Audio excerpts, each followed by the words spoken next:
नमस्कार। कहानियों के इस सफ़र में आप सबका बहुत स्वागत है। आज हम सुनेंगे उग्र जी की कहानी विभत्स। कहानी शुरू करने से पहले मेरा आप सबसे विनम्र निवेदन है, यदि आपने अब तक मेरे चैनल को सब्सक्राइब नहीं किया तो कृपया चैनल को ज़रूर सब्सक्राइब कर लें और अपने मित्रों में भी शेयर करें। तो चलिए शुरू करते हैं कहानी। शौच फरागत से निपटकर सुमेरा जाट घर की ओर लौटा आ रहा था। अब सवेरा और खुल गया था। पास पड़ोस के लोग आलस्य त्याग शीघ्रता से दिन के अपने अपने आरंभिक कर्मों से फुर्सत पाने की चेष्टा कर रहे थे। कोई बैलगाड़ी के पहियों की जांच कर उनमें तेल डाल रहा था, कोई बैलों के कलेवा के लिए घर के भीतर से खांचों में भूसा बाहर ला रहा था। औरतें बड़े बड़े घनघोर घाघरे लहराती हुई घड़े दबाए या माथे पर टेढ़ा उठाए कुएं की ओर जा रही थीं। किसी किसी जाट के दरवाजे पर मलीना, दरिद्रा, कुरूपा जाट महिलाएं असभ्यता से लहंगे संभाले सीधी बैठी हुई प्रायः मर्दानी अकड़ से पिछली रात के जूठे बर्तन मल रही थीं। सुमीरा ने देखा उसका 12 वर्षीय लड़का शमशेरा उसके दरवाजे पर खड़ा अपनी माँ से कुछ उत्तेजना पूर्ण बातें कर रहा था। लड़के की नज़र भी आते हुए सुमीरा पर पड़ी। वह टूटकर दौड़ा और चारी छलांग में सुमीरा के सामने आश्चर्य विमुक्त सा आ खड़ा हुआ। वह हाँफ रहा था। क्या है शमशेरा? क्या गजब है, क्या गजब है। हमारी लैला को न जाने क्या हो गया। कहाँ है वो? है तो वहीं उसी उसारे में, मगर बेहोश सी पड़ी है। सोई होगी रे। अरे नहीं बाबा, वह इस तरह बेहोश कब सोती है। मैं गया, माँ गई, हमने उसे पुकारा, हिलाया डुलाया भी, लेकिन वह तो जरा सगबगाती भी नहीं। भला चल जरा, मैं भी तो देखूं। दरवाजे पे पहुंचकर सुमीरा ने देखा उसकी पत्नी उदास खड़ी थी। आंखों में आंसू थे उसके। क्या हुआ रे लैला को? ओह, वह बोली, चल कर देखो ना, वह मर गई है। धत, मरे उसका दुश्मन, पगली कहीं की, सुबह सुबह नुकसान की ही बातें सोचती है। चल तो। पत्नी, पति और पुत्र लपक कर उस उसारे में पहुंचे जहां लैला रहती थी। सुमीरा की तीव्र दृष्टि ने देखा, सचमुच लैला बेहोश पड़ी थी। उसका पेट कुछ अस्वाभाविक फूला था। बड़ी बड़ी कजरारी आंखें अपलक और निस्तेज से दिखाई पड़ती थीं। निकट जाकर सुमीरा ने आवाज़ दी, लैला, ओ लैला। मगर लैला ज्यों की त्यों रही। वह मर गई? सुमीरा की पत्नी ने उदासी से कहा। अब वह कभी न बोलेगी बाबा। हाय, अब मुझे दूध कौन पिलाएगा? शमशेरा रुआंसा हो गया। सुमीरा की पत्नी ने देखा वह बड़े ध्यान से लैला की फूली काया की ओर देख रहा था, जैसे कुछ सोच रहा था। उसने कहा, ढोकर को बुला दो, इसे उठा ले जाए, चमड़ा इसका साफ कर लौटा जाएगा। या 2 जोड़े जूते बनवा लेना, एक अपने लिए, एक शमशेरा के लिए। सुमीरा चुप रहा, सोचता रहा। और तेरे लिए एक लतरी भी इसमें से निकाल सकेगी अम्मा, काफ़ी चमड़ा निकलेगा, शमशेरा ने अपनी माँ से कहा। फिर सुमीरा की ओर देखकर बोला, मैं मोहना चमार को बुला लाऊं बाबा? नहीं रे, गंभीर स्वर में सुमीरा बोला, ऐसी बढ़िया हट्टी कट्टी बकरी भला मैं चमार को खाने के लिए दूंगा? तब क्या करोगे? पत्नी ने खींच भरे स्वर में पूछा। क्यों, हम ही सब इसको खाएंगे, हुआ क्या? ओरी माँ, घबराई उसकी पत्नी। मरी बकरी खाओगे? ऐसा भला कोई करता है? तो क्या मैं मुफ्त में उसे दे दूंगा? ना ना, यह मुझसे नहीं होगा। अरे शमशेरा, जरा छुरा तो ला, मैं अभी इसे साफ किए देता हूँ। इसे खाने में कोई भी हर्ज नहीं। जिसे मोना खा सकता है उसे हम क्यों नहीं खा सकते? ना रे, शमशेरा की माँ ने लड़के को छुरा लाने से मना किया। छुरा वुरा ना लाना, हम भला मरी बकरी खाएंगे। पति को ताक कर बोली, अजीब सूम सट्टा आदमी हो। मैं तो खाऊंगा। खाना तो दूर, मैं तो पका भी नहीं सकती। क्यों शमशेरा, तू खाएगा बेटा? ना माँ, लड़का बोला, मरी लैला को खाने में मुझे घिन लगेगी, मितली छूटेगी, क्या कर दूंगा। जा, छुरा ला छुरा। सुमीरा इस पर बिगड़ा। कोई न खाए, मैं अकेला खाऊंगा। या न पकाएगी बला से। जरा नमक भी लेते आना, बस मेरा काम तो हो जाएगा। शमशेरा अपने बाप का तीखा मिजाज खूब जानता था। वह समझ गया कि अब छुरा लाने में जरा भी देर करने से उसका पिता उसकी खोपड़ी को चपतगाह बनाए बिना न रहेगा। वह दौड़ा, छुरा आया। सुमीरा लैला दी बकरी के सामने विरासन बैठ गया। उसने उसे चित्त कर दिया और गर्दन से दुम तक छुरे से एक गहरी रेखा खींच दी। देखते देखते लैला के पेट की सारी माया बाहर झांकने लगी। जमे हुए रक्त की हल्की लाली लिए उसके पेट का मल रस उसारी की जमीन में फैल गया। अतड़ियों के गुच्छे को सुमेरा इस आसानी से उसके पेट से बाहर कर रहा था जैसे कोई खरबूजे के बीजों को बाहर करे। मांस के दबीज टुकड़ों को छुरे की सहायता से वह ऐसे निकालने लगा जैसे कोई कटहल से कोए बाहर करे। एक रक्त श्याम खंड को निकालकर मुंह में डालकर कचकच खाते हुए बोला, कौन कहता है कि मरी बकरी का गोश्त खराब हो जाता है? बिल्कुल ठीक है, बड़ा जायकेदार है, जरा चक्कर देख। पत्नी की ओर टुकड़ा उसने बढ़ाया। ना बाबा, वह भागी घर की ओर। धन्य है तुम्हारा जी, जो मरी लैला को कचकच खाए जा रहे हो, मुझे तो मतली छूटती है। अपना मैला दुपट्टा फैलाकर सुमीरा ने कोई 5 सेर साफ गोश्त उसमें इकट्ठा किया। अतड़ियों और झिल्लियों को जमीन पर एक ओर चुन दिया और फिर स्वयं कच्चा ही मांस खाने लगा, इस सरलता से जैसे फलाहारी फलाहार पाए। स्वयं खा चुकने पर चमड़े को उसने आंगन में सूखने के लिए जरा नमक लगाकर डाल दिया और दुपट्टे के गोश्त की गठरी कर ली। अब वह अतड़ियों और गंदे हिस्से को जमीन से समेटने लगा। दुपट्टे वाला गोश्त क्या होगा बाबा, और इन अतड़ियों को क्या करोगे? अतड़ियाँ बैलों की सानी में डालूंगा, वे बड़े चाव से चखेंगे। बाकी गोश्त अनूप शहर में किसी झटके वाले के हाथ भेज दूंगा। 5 सेर से कम ना होगा, कुछ भी नहीं तो 2 रुपए मिलेंगे। तेरी माँ तो नीरी उल्लू है। शमशेरा, भला मैं मोहना चमार को अपनी बकरी क्यों देता? मैंने अपना पेट भरा, अब आज कुछ खाना थोड़ी ही खाऊंगा। बैलों का इंतज़ाम किया और 2 रुपए भी बनाऊंगा। मैं मोहना को क्यों देता? क्या मैं इतना बड़ा बेवकूफ़ हूँ? शमशेरा आश्चर्य विमुग्ध भाव से अपने पिता का भयानक मुंह देख रहा था। उसकी दाढ़ी पर कच्चे मांस का लाल रस यत्र तत्र जमा दिखाई पड़ता था और कहीं कहीं चर्बी के सफ़ेद टुकड़े भी। बात यूँ है, सुमेरा जाट अपने गांव भर में अपवाद सा प्राणी था। उसके से स्वभाव और आचार विचार का एक भी और जाट उस गांव में नहीं था। रुपए के लोभी और भी अनेक थे उस 200 व्यक्तियों की क्षुद्र बस्ती में, मगर सुबेरा जाट का लोभ असाधारण और अमानुषिक था। रुपए कमाने और बचाने के नाम पर वह कुछ भी कर सकता था। गांव वालों का तो यहाँ तक विश्वास था कि उसने कहीं न कहीं हजारों रुपए की गिनियाँ गाड़ रखी हैं। कैसे, कहाँ से कमा या पाकर? इसका उत्तर यदा कदा आपस में कानाफूसी करते हुए उसके पड़ोसी बंधु इस तरह दिया करते। सन 1916 में उसने 6 और साथियों को जोड़कर अनूप शहर में एक जाट महाजन के घर पर दिवाली वाली अमावस्या की अंधेरी रात में छापा मार सेंध काटकर चोरी की थी। सातों साथियों ने उस धनिक के पक्के मकान में 3-3 सेंधें काटी थीं। उस चोरी की घटना के कारण तो उसे गांव के दूसरे गरीबों ने टाट बाहर या जाति च्युत भी कर दिया था, क्योंकि पांव के निशान के सहारे जब पुलिस ने 7 चोरों में से सुमेरा के साथ साथ 4 को गिरफ्तार कर लिया, तब वह बंधुद्रोही और विश्वासघातक सरकारी क्षमा का सहारा लेकर मुखबिर बन गया था। मुखबिर बनकर उसने ऐसी शांत और गंभीरता से अपना बयानगर सुनाया कि थानेदार से लेकर मुख्तार तक दंग रह गए। उसने पहले पुलिस को और फिर अदालत को बताया, सरकार, मैं गरीब और सीधा गाड़ीवान हूँ। मुझे इन्होंने मुफ्त में इस चोरी में फंसा मारा। इन्होंने लालच दिया, व्यर्थ ही गाड़ीवानी में जिंदगी खराब करने से फ़ायदा।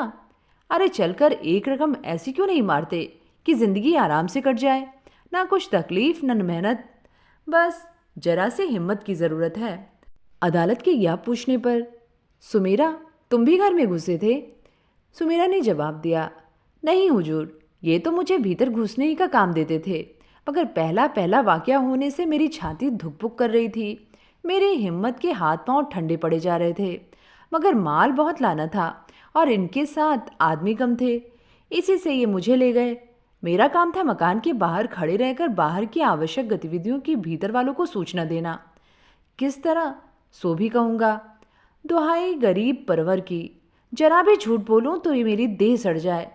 मुझे काम मिला था गले की निगरानी करना और मेढक की बोली बोल बोल कर कुशल की समाचार देना। यही हमारा इशारा था कि मेरी आवाज़ रुके और भीतर वाले साथी तुरंत समझ भाग खड़े हों। मगर रात अंधेरी थी, गली अकेली और चुप। हमने पूर्ण शांति से चोरी की। 3 संदूक गहने और 1 संदूक गिन्नियाँ। इतना सामान ढोकर निश्चित स्थान पर लाते लाते हम तस्तपस्त हो गए। मगर दुहाई गरीब परवर की, उस वक्त इन सबों ने मुझे अंगूठा दिखा दिया। वह जो सरदार था हमारा, बड़ा बेईमान निकला। साहब माल अपनी कोठरी में इकट्ठा कर लिया। अब सवेरा होने वाला है। सुमेरा इस वक्त बांट पखड़ा करने से सोने चांदी की आवाज़ मोहल्ले वालों के कानों में पड़कर भंडाफोड़ कर सकती है। रात में बांटा जाएगा, मगर कौन बांटता है हुजूर? इन पाजियों ने आपस ही में सारी रकम तकसीम कर ली। सरदार ने केवल 10 रुपये मेरे हाथ पर धर दिए। बोला, गाड़ी वानी करके इतने रुपए तुम 10 दिन में भी ना जुटा सकते। एक दिन की मजूरी है बहुत। अब कि हमारे साथ कमाने चलोगे तब इसका दूना हिस्सा मिलेगा। चोरी कानून का यही नियम है। इस तरह मुखबिर सुमेरा तो साफ साफ बच गया और अन्य छाओं को 1.5-2 साल की सख्त सजा हो गई। सुमेरा के इस कांड से उसके गांव के गरीब मनी मन बहुत ही असंतुष्ट हुए। उनका यह विश्वास बराबर बना रहा कि उस दुष्ट ने पहले तो एक जाठी के घर चोरी की और फिर अपने अनेक साथियों से विश्वासघात किया। वे यह भी हमेशा मानते रहे कि माल के बंटवारे के बारे में सुमेरा का बयान सरासर गलत था। उसे उसका भाग मिला था जिसे उसने ज़रूर कहीं गाड़ रखा है। आज तो और कुछ नहीं तो चोरी के आचरण के विरोध में गांव के चंद चुने गरीब गाड़ीवान या ऊँटवान पंचों ने उसे जातिच्युत कर दिया। मगर जिस रुपए के लिए सुमेरा ने चोरी और बेईमानी की, उसका उपभोग करते हुए कभी किसी ने उसे देखा नहीं। वह हमेशा फटी हालत में रहा। हमेशा ही उसके घर पर एक बार रात में रोटियां पकती। कभी कभी तो गाड़ीवानी में 3 रुपए रोज तक वह पैदा करता। 6 बजे जो बैलों के कंधे पर गाड़ी का जुआ रखता तो 9 बजे रात ही में उतारता। और यदि उस समय भी अर्थाभाव से शमशेरा की माँ रोटी न पकाए रहती तो वह रुपए न तुड़ाता। कहता, रात के 7-8 घंटे बचे हैं, आओ आज यूं ही काट लें। अब कल अनूप शहर से लौटते वक्त आटा दाल लाऊंगा तो पकाना। एक रात में कुछ मर तो जाएंगे नहीं। इस पर शमशेरा की माँ कुछ हाँ ना करती। सुमेरा को डिगाकर पैसे लेना चाहती तो गाली गलौज हाथाबाई और रोगा की नौबत आ जाती। पर सुमेरा रात में रोटी कभी न पकाने देता। थके बैलों को उस दिन सानी भी न देता। छोड़ जरूर देता, गांव की गलियों में घूम घूम कर स्वावलंबन का सबक सिखाने के लिए। सुमेरा की एक और आदत ऐसी थी जिससे गांव वाले बहुत चिढ़ते, मगर जातिच्युत होने की वजह से वह उनकी रीझ खींच से इस तरह से निर्द्वंद हो गया था। लोग कोने अतरे बकते ही रहते और वह अपने मन की करता ही रहता। सुमेरा गांव के चारे और खेत खलिहान के भूले भटके दानों पर बसर करने वाले कबूतरों को बड़ी निर्दयता से पकड़ता था। वह गोश्त खाने का बहुत ही शौकीन किंतु खर्च न करने का प्रेमी था। गांव में जंगली कबूतर सैकड़ों से ऊपर थे। बस हफ्ते में 2 बार उन्हीं के माथे वह अपना मांस प्रेम निभाता था। मुट्ठी भर भुने या कच्चे चने या कोई मोटा अनाज लेकर वह कबूतरों को कभी यहाँ कभी वहाँ आकर्षित करता। और जब वे नादान दाने चुगने लगते तब सुमेरा ऐसा झपट्टा मारता कि 2 से कम कभी न पकड़ता। इस तरह अधेले के खर्च में ताजे पक्षी का गोश्त उसे मिल जाता। उसकी इस हरकत के खिलाफ गांव का एक बच्चा भी कुछ बोलता तो बिना उसके कान गरम किए वह न मानता। बात बढ़ती तो बहुतों से युद्ध करने को तैयार हो जाता। गरीब बेचारे फौजदारी और पुलिस की हैरानियों से डरकर चुप रह जाते। इतना सूम होने पर भी सुमेरा बली काफी था। कोई कोई उसके कुल गुणों की महिमा मानकर उसे सूने बेसूने दैत्य कहा करते। था भी 7 फीट 2 इंच लंबा, काला, रूखा और भयानक। सन 17 की बात है। देश के अधिकांश भागों में युद्ध ज्वर या इन्फ्लुएंजा का नाशकारी आतंक छाया हुआ था। एक एक शहर में रोज शत-शत प्राणी मर रहे थे। एक एक गांव में अनेक अनेक। अनूप शहर और उसके आसपास के हाट बाजारों में कोहराम सा छाया था।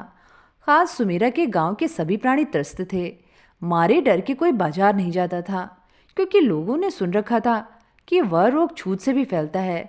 मगर सुमेरा प्रसन्न था, क्योंकि आजकल उसके माथे पर कोई विशेष खर्चा नहीं था।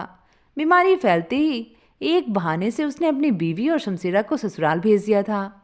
अब उसे कोई फिक्र न थी। वह रुपयों के खर्च होने से जितना दहलता था, उतना न तो इन्फ्लुएंजा के कोप से और न रोज रोज सैकड़ों अपने ही से आदमियों के लोभ से।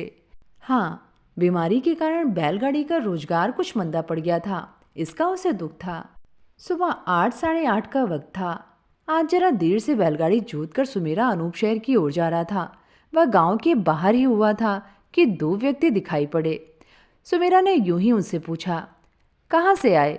इस गांव के तो नहीं लगते। हम हाट से आए थे, मगर काम नहीं हुआ। क्या काम? बैलगाड़ी की ज़रूरत थी। क्यों? हाट के 4-5 प्राणी 2 दिनों से मरे पड़े हैं। उन्हें कोई फेंकने वाला नहीं। उन्हीं मुर्दों को गंगा जी में बहाने के लिए किसी गाड़ीवान को ठीक करने आए थे। मुर्दों के लिए गाड़ीवान? सुमेरा आश्चर्य से हंसा। क्या उनके घर के सभी मर गए हैं? नहीं जी, मरे नहीं, दूसरे व्यक्ति ने उत्तर दिया। मगर मुर्दों को उठाकर घाट तक ले जाने में मरने का पूरा खतरा है। पिछले हफ्ते 10 आदमी इसी तरह मर गए। जिसने भी इस रोग के मुर्दे को कंधा दिया वह बचा नहीं। मसान से लौटते ही सबकी देह में दर्द, भयानक बुखार, आफत का। इसी से लोग डर गए हैं, है ना? गंभीरता से सुमीरा ने पूछा। डर? डर की तो यह हालत है कि बाप बेटे के मसान ले जाने को तैयार नहीं। जान किसे प्यारी नहीं होती। जो मरा सो मरा, अब जो बचे हैं वे क्यों जान दे? और बैलगाड़ी वाला नहीं मर जाएगा? आह, क्या समझ है इस गांव के गाड़ी वालों की। अरे भाई, बैलगाड़ी वाले को क्या कंधा देना होगा? अजी उठानी होगी। बैल पर लादा, गंगा जी में जा बहाया। गांव वालों ने क्या कहा? कोई तैयार नहीं, बल्कि जिससे पूछा वही लड़ने पर आमादा हो गया। क्या मजूरी मिलेगी? व्यापारिक उत्सुकता से सुमीरा ने दरियाफ्त किया। 1 रुपया फी मुर्दा, 5 हैं। गंगा जी हमारे हाट से 5 कोस पर पड़ती है। चलोगे? मैं तो अनूप शहर जाता हूँ। मजूरी तो बहुत कम है, काम बड़े खतरे का है। चलो तो चलो, 4 आने और ले लेना।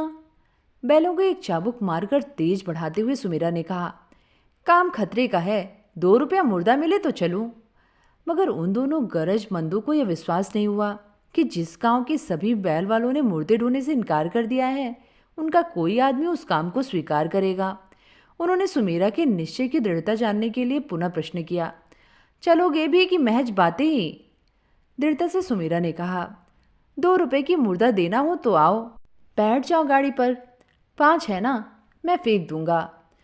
मजूरी के 10 रुपए लेकर मुर्दों का पहला खेप निर्भय भाव से सुमीरा ने उस हाट से लादकर गंगा जी में जा बहाया। रास्ते भर एक दिन की इतनी अधिक मजूरी की खुशी के कारण उसकी नज़र ना तो मुर्दों की विभत्सता पर पड़ी और न ही वह डरा या घबराया ही। हाट के लोग उसके इस जीवट पर दंग रह गए। साथ ही उन्हें एक गाड़ीवान के मिल जाने से मुर्दों की ओर से कुछ निश्चिंतता भी हो गई। उन्होंने लौटानी पुनः सुमीरा को बुलाया, क्योंकि उसके जाते जाते 3 व्यक्ति और मर चुके थे। उन्हें भी तो बहाना था। सुमीरा के सौभाग्य से समझिए या दुर्भाग्य से, जिस दिन से उसने हाट वालों के मुर्दे बहाना शुरू किया, उसी दिन से गाही के गाही आदमी मरने लगे। 7 दिनों तक बराबर मुर्दे फेंकने के बाद कमर की थैली निकालकर सुमीरा ने जो रुपए गिने तो पूरे 75 निकले। 75 इसलिए कि एक 10 वर्ष की लड़की की लाश को उसने आधे ही रेट में फेंक दिया था। अब वह मन ही मन यह सोच रहा था कि यदि 25 रुपए की मजूरी भी को और मुर्दे मिलते तो पूरे 100 की कमाई महज 8 दिनों में होती। 100 रुपए 8 दिनों में? लोभी सुमीरा की कल्पना इस विचार मात्र से नाच उठी। सचमुच 8वें दिन सुमीरा की गाड़ी पर गंगा यात्रा करने के लिए उत्सुक 11 मुर्दे तैयार मिले। वह बहुत ही प्रसन्न हुआ। यद्यपि गाड़ी पर 8 मुर्दों से अधिक के लिए स्थान नहीं था, फिर भी उसने 11 को लाद लिए। कुछ को लंबे लंबे रखा, 3 को आगे बेड़े बेड़े और 2 को पीछे तर पर रख रस्सी से बांध दिया। मजूरी के 22 रुपए लेकर टेट में संभाले और एक रूखा ग्रामीण गाना गाता बैलों की पीठ पर चाबुक से ताल देता हुआ गंगा तट शमशान की ओर चल पड़ा। मन ही मन सोचता जा रहा था, एक दिन और मजूरी करने से उसकी थैली में 100 से ऊपर हो जाएंगे। गंगा तट पर पहुंचकर उसका यह नियम होता कि वह मुर्दों को गिन गिन कर कमर भर पानी में हलकर बहा देता। मगर इस बार उसने जो मुर्दे को गिना तो आश्चर्य, वे 11 की जगह 10 ही निकले। 10 ही क्यों? सुमेरा जरा विचलित हुआ। मजदूरी तो 11 की मिली है, गिन गिन कर उतने ही मुर्दे उसने लादे भी थे। फिर यहाँ आकर इस बार एक कम कैसे हो गया? एक भाग गया क्या? भाग गया? सुमेरा इस बार जरा सिहर उठा। मुर्दा भाग गया? हाँ, उसने सुना था कभी कि प्रेत बाधित मुर्दे भाग भी जाते हैं। तो क्या उन 11 में कोई शैतान मुर्दा भी था या केवल भ्रम है? उसने 10 ही मुर्दे लादे हैं। टेट से रुपए निकालकर उस सुनसान शमशान में गोधुली बेला में सुमेरा रुपए गिनने लगा। 2-2 कर 11 जोड़े, रुपए थे 22। फिर एक मुर्दा कहाँ गया? उसने सोचा, हो न हो पीछे से कहीं रास्ते में गिर गया होगा। इसीलिए गाड़ी पर के मुर्दों को गंगा प्रवाह पर पिछले मुर्दों को खोज कर लाकर बहाने का निश्चय किया। वह एक एक को उतार कर बहाने लगा। थोड़ी देर में गाड़ी खाली हो गई। गोदली भी अधिक काली हो गई। गंगा की ओर नजर कर उसने देखा मुर्दे लहरों से खेलते उल्टे सीधे बहे चले जा रहे थे। वह इस बार धारा में किनारे से उन्हें गिनने लगा। एक बार इनकी संख्या ब्रह्मवश उसे 11 मालूम पड़ी। 11? एक ही सांस में वह दहल भी उठा, मुस्कुरा भी उठा, फिर गिनने लगा और फिर, मगर मुर्दे अंत में 10 ही ठहरे। आखिर एक गया कहाँ, यही सोचता हुआ सुमेरा हाट की ओर लौटा। रास्ते में अंधकार होने पर भी वह सावधानी से भूले मुर्दों को ढूंढता जा रहा था, मगर सड़क पर मीलों तक कहीं कुछ पता न चला। वह क्या, सुमेरा ने देखा दूर पर एक बरगद के पेड़ के नीचे आग जल रही थी और कोई नंग धड़ंग रूखा दढ़ियल शैतान सा प्राणी अग्नि के प्रकाश के पास खड़ा नाच रहा था। उसके हाथ में साधुओं का चिमटा था और उसके पांव के नीचे सुमेरा दहल उठा। उस भयानक साधु के नीचे कोई मुर्दे सा पड़ा था, जिसके पेट में रह रहकर वह अपना चिमटा घुसेड़ देता और नाचने लगता। सुमेरा ने यह भी देखा कि कभी कभी चिमटे से मुर्दे का मांस निकालकर आग पर सेक सेक कर वह राक्षस खा भी रहा था। मुर्दा खा रहा है। सुमेरा की आत्मा थरथर थरथर कांपने लगी। सबसे एक चाबुक मार उसने बैलों को जोर से आगे बढ़ाया। उसे निश्चय हो गया कि यह व्यक्ति साधु नहीं, मनुष्य नहीं, शैतान है। अब की सुमेरा हाट की ओर नहीं गया। वह सपासप चाबुक मारकर बैलों को जोरों से हाँकता अपने गांव और घर की ओर भागा। 8 दिनों से रुपए के लोभ से वह घर नहीं लौटा था। बराबर हाट ही में कुछ खा पी कर सो जाता और दिन में मुर्दे फेंकता। मगर आज की लीला से उस दैत्य का दिल दहल उठा। उसके छक्के छूट गए। उसने कभी आदमी को मुर्दा खाते नहीं देखा था। सुना था जरूर कि एक तरह के अघोरी ऐसे होते हैं जो शमशान में मुर्दे खाते हैं, मगर ऐसी बातों पर उसे विश्वास नहीं था। लेकिन इस आंखों देखी घटना पर वह कैसे अविश्वास करता। घर आकर बैलों को खोल और बांधकर सलाई जलाकर वह मिट्टी का चिराग ढूंढने लगा। पर यह क्या, उसने देखा उसके खाट पर जैसे कोई मुर्दा पड़ा था। मुंह विकृत, दांत निकले। आह! भय से उसके मुंह से निकला और जलती सलाई हाथ से गिरकर पांव पर पड़ी। पंजे पर जलने का अनुभव हुआ। घर में घोर अंधकार छा गया और उस अंधकार में जैसे बरगद के पेड़ के नीचे का नज़ारा स्पष्ट रूप से नाचने लगा। सुमेरा को काट मार गया। उससे बाहर भागा तक न गया। कुछ देर तक आंखें बंद किए जहां का तहां खड़ा व कांपता रहा। देह से पसीने का परनाला बह गया। दूसरी बार पुनः हिम्मत कर खांस खांस कर उसने सलाई जलाई। अब उसे मालूम हुआ कि असल में खाट पर कुछ भी नहीं था, सब भ्रम मात्र था। अब कहीं उसकी जान में जान आई, मगर छाती उसकी धड़कती रही। पसीना पोंछने के लिए माथे पर जो हाथ ले गया तो मालूम पड़ा माथा तवे सा जल रहा था। उसे निश्चय हो गया, बुखार हो आया था। वह चुपचाप खाट पर जाकर लेट गया और लेटे लेटे कमर से थैले निकालने की कोशिश करने लगा। मगर उफ, कमर में तो भयानक दर्द हो रहा था। कमर में दर्द, बुखार, तो क्या वह बीमार हो गया? सुमेरा सोचने लगा। फिर उसका ध्यान गंगा तट की ओर गया। 10 मुर्दे, एक गायब। लौटते वक्त बरगद के नीचे आग। वह राक्षस, मुर्दाखोर। आह! वह मुर्दा खा रहा था। मुर्दा। पहले कमर से उस दिन की मजदूरी के रुपए निकालकर उसने गिने। 2, 4, 6, 8, 20, 22, 11 मुर्दे की मजूरी। अब वे तो 10-10 ही थे। रहे होंगे। मन मजबूत कर एक बार थैली निकाल, उसमें वे रुपए डाल, उसे बांध पुनः कमर में लपेट लिया। थकावट अधिक मालूम होने लगी। तमाम देह में उसकी पीड़ा उत्पन्न हो गई। वह एकाकी, पीड़ा और ज्वर से लिपटा बिना बिस्तर की खाट पर इधर से उधर करवट लेने लगा, प्रायः उछलने लगा। उसे क्षण भर बाद जरा सी झपकी लगी, जरा ही सी तो, और उतने ही में उसने क्या क्या सपना देखा। शमशेरा कह रहा है, बाबा, लैला मर गई। देखा वह लैला को काट रहा।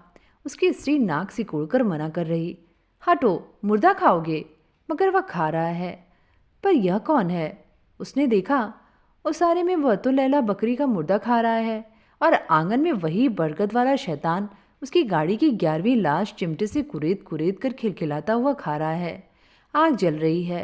वह भयानक नाच नाच रहा है। सुमेरा मारे भय के ऐसे उछला कि खाट के नीचे धड़ाम से आ गिरा। वह जोर से चिल्ला पड़ा, कौन मेरे आंगन में मुर्दा खा रहा था? उसकी आंखें खुल गईं। उफ! कोठरी में घोर अंधकार था। चिराग स्नेहा भाव से बुझ गया था। सुमीरा ने सुना जैसे उसकी कोठरी में पास ही किसी के पैर की आवाज़ सुनाई पड़ रही है, मानो वही अघोरी नाच रहा है। सांस खींचने पर उसे ऐसा अनुभव हुआ मानो तमाम कोठरी में जली लाश की बदबू भर गई है। मारे भय के वह खामोश हो गया। 3 दिन बाद सुमीरा के घर से भयानक बदबू चारों ओर फैलने लगी। पास पड़ोसियों का सांस लेना दुश्वार हो गया। लाचार उस दिन 2 एक पड़ोसियों ने पहले तो दरवाजे पर से उसे पुकारा, मगर कोई उत्तर ना पाके घर में घुस गए। उफ! भीतर तो नारकीय दुर्गंध का राज्य था। क्षण भर बाद कपड़े से नाक दबाए पड़ोसियों ने कोठरी में सुमेरा की फूली और सड़ी लाश देखी। उसका पेट तो भयानक फूलकर विदीर्ण हो गया था। अतड़ियाँ बाहर झांक रही थीं। दाहिना हाथ उसका कमर और थैली पर था, जिसमें मुर्दों की ढुआई के 75 और 22 कुल 97 रुपये थे। तो ये थी कहानी विभत्स।